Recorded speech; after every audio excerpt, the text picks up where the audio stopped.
Все,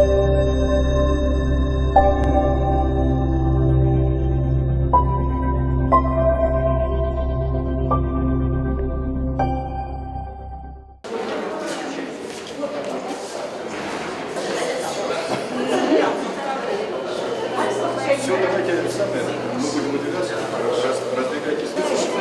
Были студенты, которые кто-то перешел на другой факультет. А почему?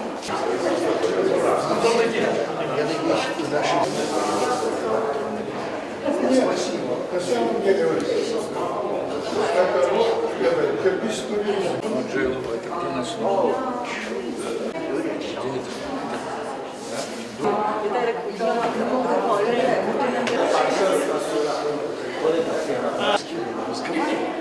Два вопроса. Вот. И второе, я плюну. Мы рады вас приветствовать в нашем замечательном Кыргызско-Российском славянском университете. И мы рады, что вы принимаете участие активно в нашей жизни. Во-первых, вы граждане других государств. Как мне сказали, в конкурсе участвовали представители 8 государств. 8 государств мира.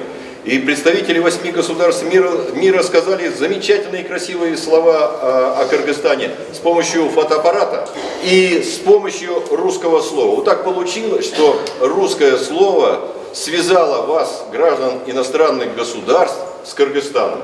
Ну, вот такое хорошее, доброе, созидательное дело было сделано Институтом русского языка Кыргызско-Российского славянского университета. Дорогие друзья, мы рады приветствовать вас на сегодняшнем мероприятии, на открытии фотовыставки «Кыргызстан. Страна небесных гор и добрых сердец». Сегодняшнему мероприятию предшествовал фотоконкурс, который был объявлен 1 февраля этого года для иностранных граждан, когда-то посетивших Кыргызстан и запечатлевших на фотокамеру красоты Кыргызстана.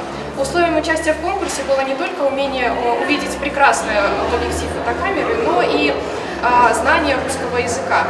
Чтобы его продемонстрировать, мы предложили нашим друзьям написать небольшое эссе, и буквально из 5-6 предложений, в которых они бы признались в любви к Кыргызстану.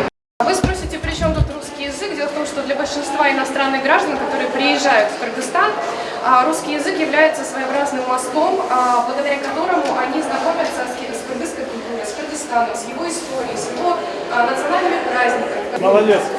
Молодец.